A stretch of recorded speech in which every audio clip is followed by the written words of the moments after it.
beautiful community, you're very welcome to this catch-up question and answer session, where we're going to look at questions I promised to get to and find the name. We're going to do it.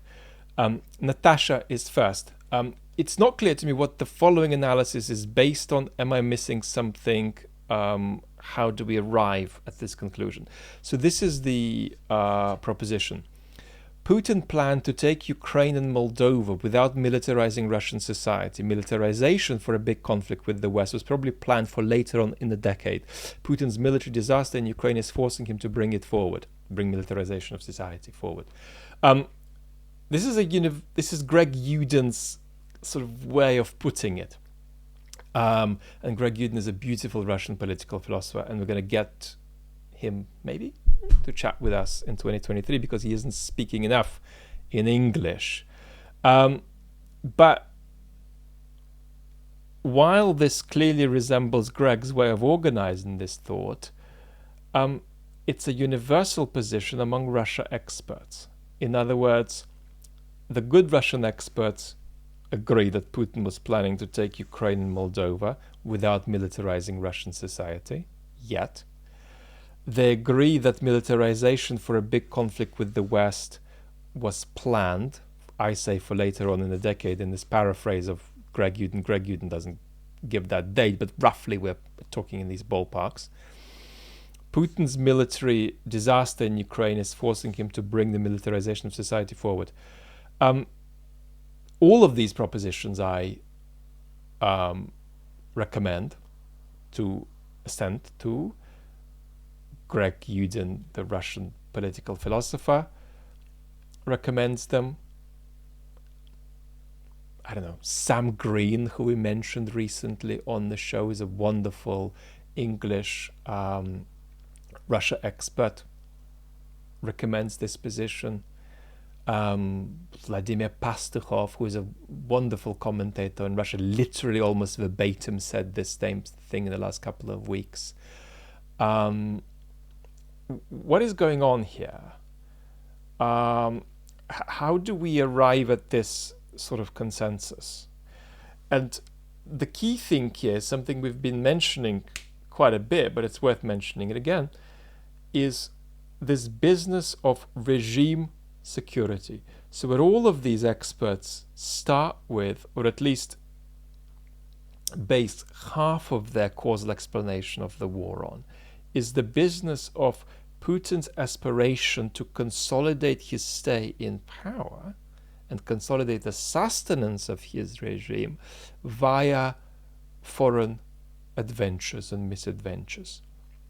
And that's, of course, a very different starting point to the idea that we are starting with a national security challenge, even if it's an illusory challenge that Putin is trying to deal with or plug.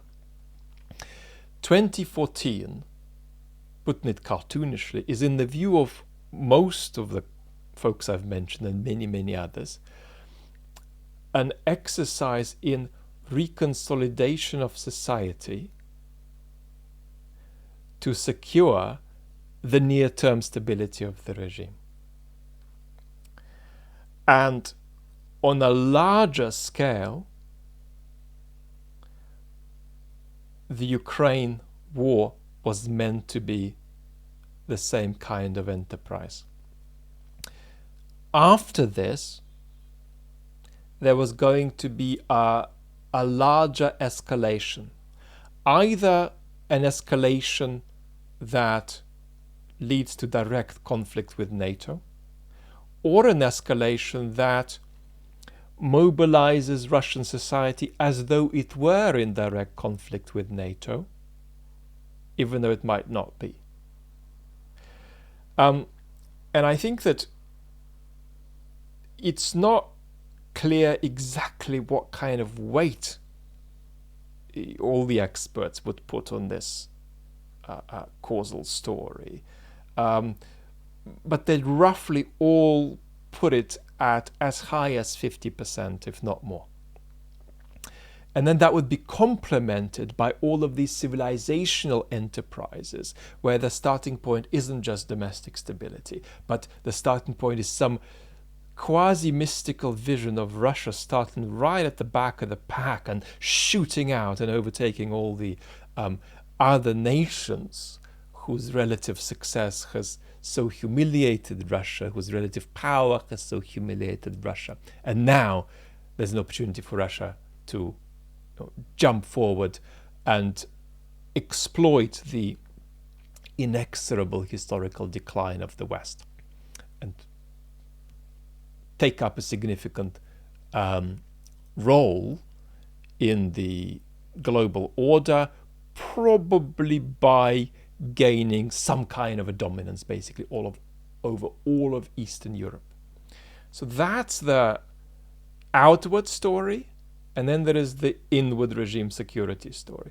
So it's because, I mean, there's so much more to say about this, short of this cartoonish picture, but it's because most really good Russia experts start with the notion of regime security as at least half of the motivation for Putin's adventures, misadventures, disasters in foreign policy, and for his plan to take this further and further and indeed culminate in some kind of full mobilization of society. So how do you date this? And I think experts disagree. I go for roughly the time of Putin's return post-Medvedev, but there's plenty of debate as to when Putin's civilizational turn starts, between sort of 2010 and 2014. Masha Gessin often has interesting discussions about how to get these dates right. So I think that's the key starting point here, regime security. Of course, we're happy to say more about this in the future. Paul, could you explain if there's any truth to the theory that I hear a lot, which is, if both sides of a conflict have no clear advantage over the other, they realize that there is no gain in continuing the war and will be inclined to reach an agreement. To me, this sounds like nonsense. In a warlike scenario, a stalemate is just an invitation to continue hoping your fortunes will change. So in a nutshell, peace talks will be meaningful only when one side is at a clear strategic advantage. Really appreciate your political philosopher's view on this. I'm not sure we need political philosophy here as much as just a bit more of that kind of cartoonish historical analysis we've just done.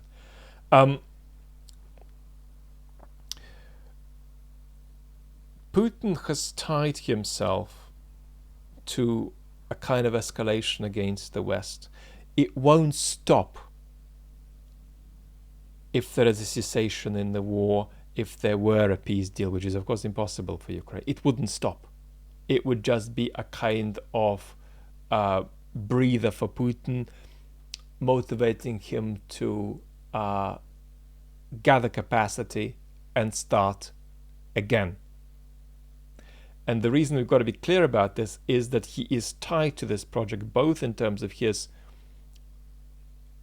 vision of destabilizing the West and, as it were, dissembling the world order, and his aspirations to gain regime security by tightening and tightening and tightening the screws at home.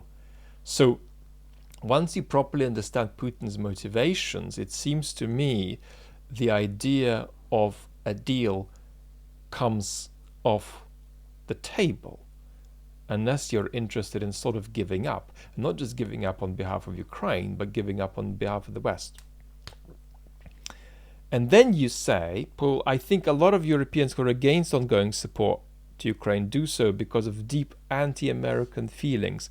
How would it be best to make them realize that so-called American imperialism is small potatoes compared to Russian imperialism? Well, I am myself always very skeptical about blasting people into believing anything. I always believe in intimacy first.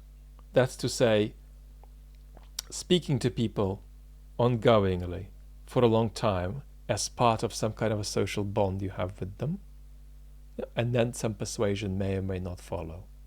I don't believe in blasting somebody into believing something they don't believe by communicating with them about it on Twitter. That doesn't happen. How often have you changed your mind about something because somebody's said something to you on Twitter? Well, actually, you may have. I mean, I'm more than open to changing my mind about something because something is brought out on Twitter.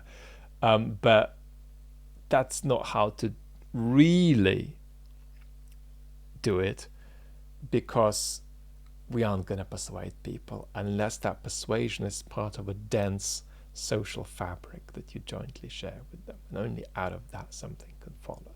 But short of that kind of banal answer, what I'd say, perhaps, if one were to try to persuade somebody with an argument, is that if you think that a major power that's trying to apply its national interest across the globe and organize states and markets accordingly is an empire, then the United States is an empire. What follows from that is that some empires are better than others, and some empires are very different to others, and some empires are more benign than others.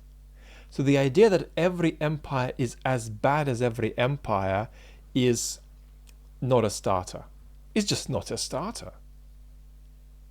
Because you could straight away put the following thing on the table. If you believe that the United States is an empire, then you can immediately begin talking about global challenges that only the United States can adequately address. And you could debate what qualifies and what doesn't qualify in that category. I would argue the Ukraine war qualifies in that category, but previous conflicts too, Bosnia very clearly for me in the 1990s.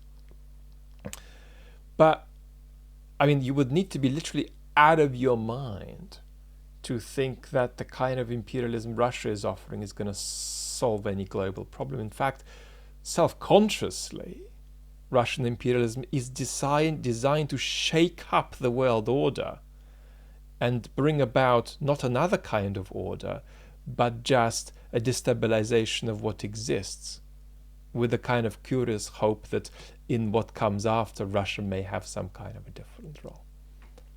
But they aren't even solving any problems on their own terms, any global problems. If anything, there's a self-professed nihilistic narrative to the way this Russian empire is operating. Right? So don't make imperial enterprises equivalent, and don't make enterprises either imperial or not clearly in your mind. You could have sort of lighter modes of empire where you could debate whether it's an empire at all. And so that's how the conversation would proceed. Sorin asks, why don't Russians weigh war with Ukraine as worse than protesting? In other words, surely the costs of protesting against the Putin regime at home are less than the costs of your country engaging in this war.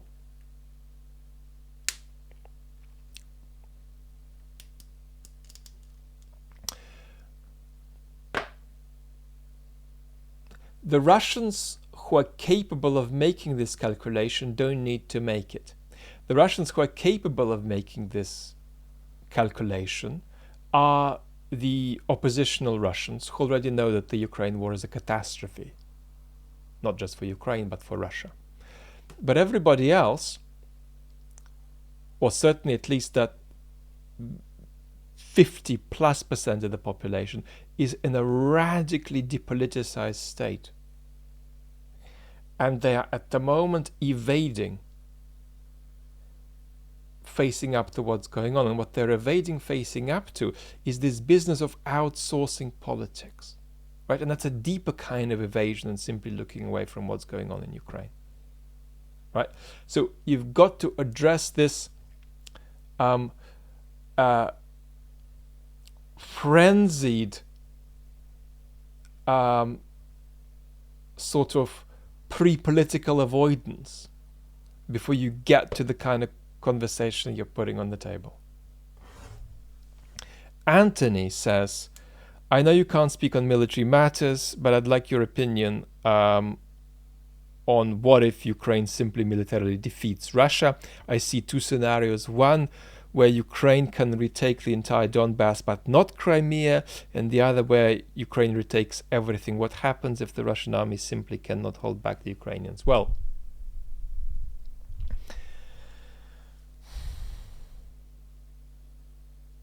if you're primarily interested in Crimea, then what I would say is that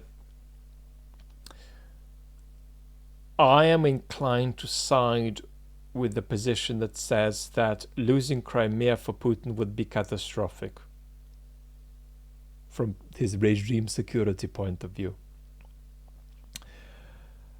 Because there are others who say that, you know what, he can lose it and just play a kind of post-truth propaganda move and say, well, we've lost Crimea now, but we might gain it back, and I'm sure we will, and so it's all fine.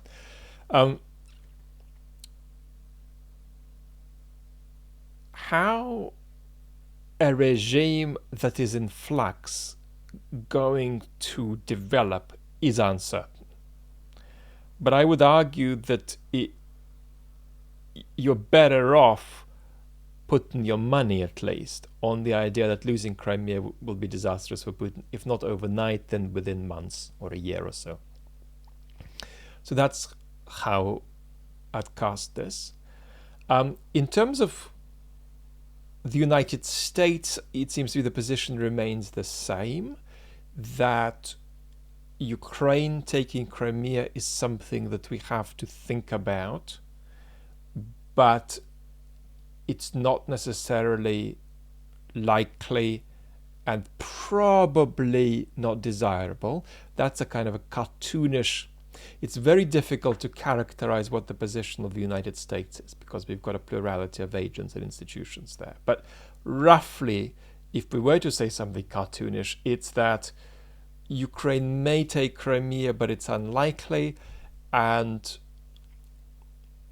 on balance, we'd rather they didn't. That's a position that could evolve because war is extraordinarily unpredictable, and what's happening in Moscow today may not be what's happening in Moscow a few months from now.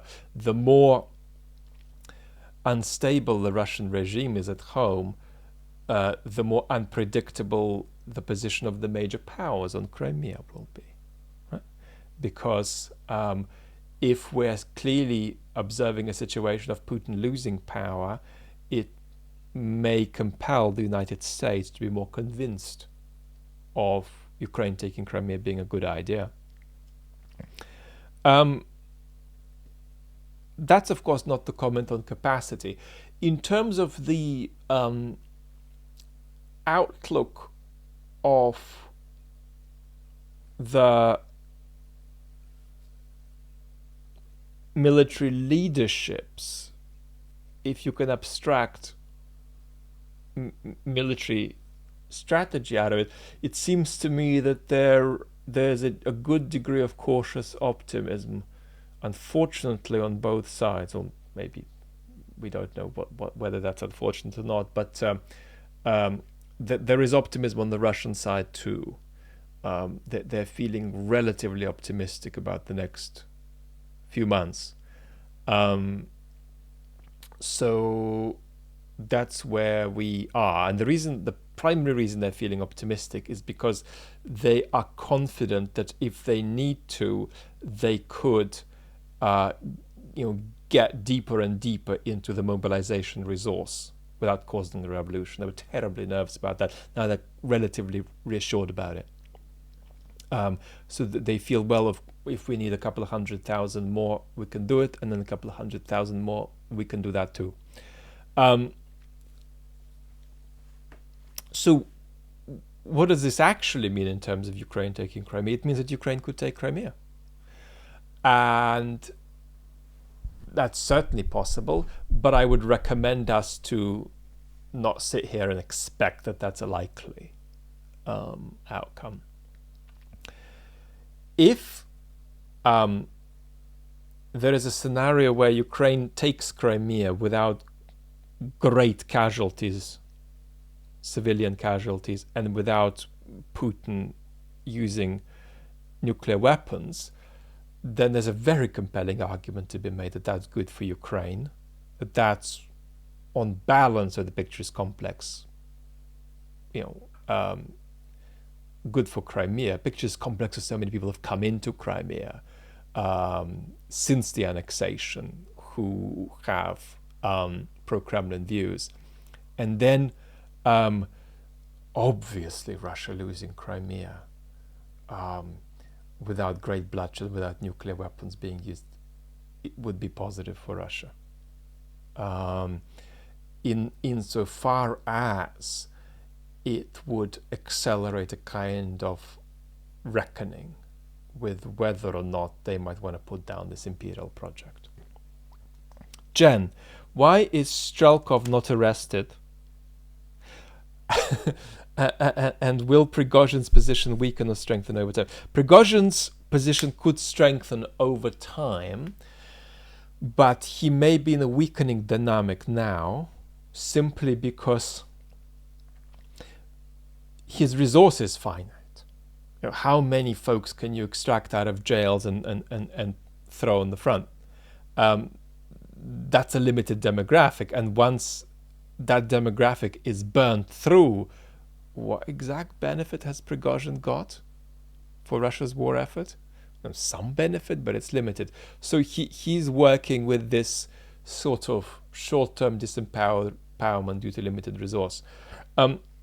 Strelkov is managing to strike an extremely fine balance because he is enough of a weirdo for the Kremlin to feel that he is not in any way a direct threat. I mean, he doesn't want to overtake Putin's throne. But at the same time, he is uncomfortable, and maybe it would have been good to get him killed at the front somehow, but now that hasn't worked. So Strelkov's position is vulnerable, but he's not got a politically an institutionally politically coherent sort of project where he could mobilize a particular group of people to do a particular set of steps. He's sort of influencing the wash of public opinion more than doing any political mobilization. Because of that, he's not that direct a threat, but he's not comfortable to have around, and so we're going to just have to see what happens with him.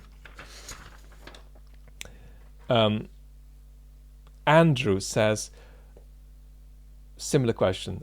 Following reports that Prigozhin has been calling for the Wagner fighters to be offered various benefits, do you see parallels between him and Rome and Ernst Röhm, and will this mean that basically he needs to be taken out in the same way, and that Putin will regard him as a threat?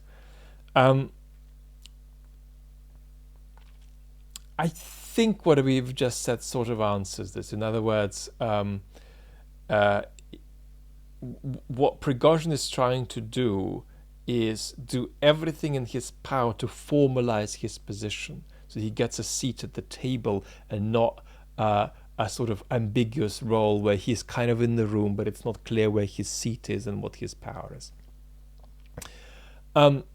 So it's premature at the moment for Putin to see Prigozhin as remotely the kind of threat that needs to be taken out, because a lot of the dancing that's still being done by Prigozhin is dancing, in relation to Putin as the center of gravity of the regime. Prigozhin is not necessarily challenging that. He's sort of prepping for all possible future scenarios, with Putin weak, with Putin strong, with Putin in power, with Putin out of power. Prigozhin is trying to cover all his bases and consolidate his position for an uncertain future. But at the moment, he doesn't need to be taken out. Hanna asks, you've spoken about radical opposition to Putin growing in 2023. How does Putin feel about this? Is he fearful or reassured? He's always fearful, but he's relatively reassured about his position in the short term. But he knows he's going to have to accommodate this radical song and dance much more than he wants to. And maybe it's worth saying something stylistic here. Putin is not a fan of, all of this sort of lavatorial discourse. He's not a fan of the way Prigozhin communicates and operates. Putin doesn't like to speak like that. Even if Putin is ordering a political murder, it'd be along the lines of, escalating measures to minimize risk to key, elements of the state apparatus and so on. And it wouldn't be, let's get rid of this person in that way. Putin is enormously procedural and legalistic in the way he feels through the lawless outcomes he wants to bring about. That's a bit paradoxical, but it's really true. It's not natural. When Putin said right at the beginning of his rule, it's not, we're going to nail terrorists in the lavatories if we need to, or whatever. That's political technology. That's not his natural way.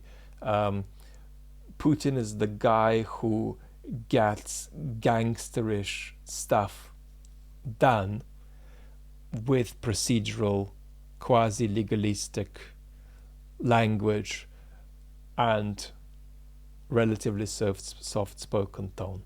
CB Johnson, what do you make of reports that the sanctions aren't working? It depends on how we conceive of the sanctions again.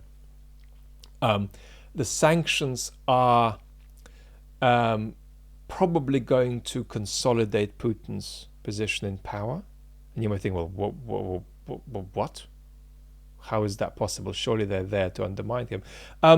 No, the sanctions, first of all, shouldn't be thought of in a completely sort of normative way.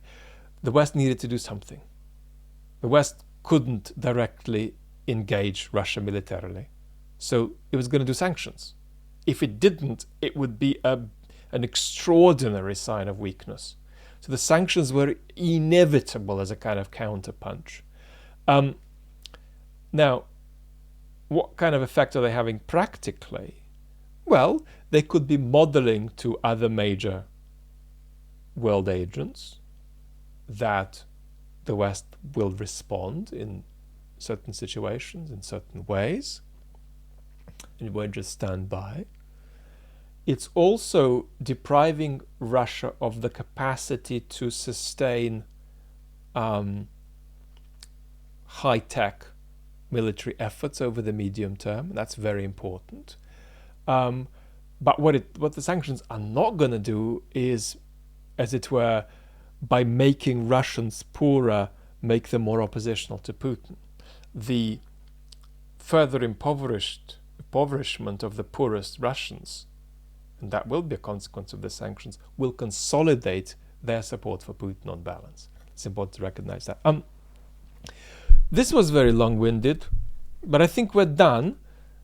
However, I will jump onto maybe a 30-minute super casual live on the chat channel, on this very channel, immediately after this, in case people want to ask more questions, people who have a perverse appetite to engage more deeply with this. Lots of love. Talk soon, or just see you in a couple of minutes on this very channel by you clicking the live tab.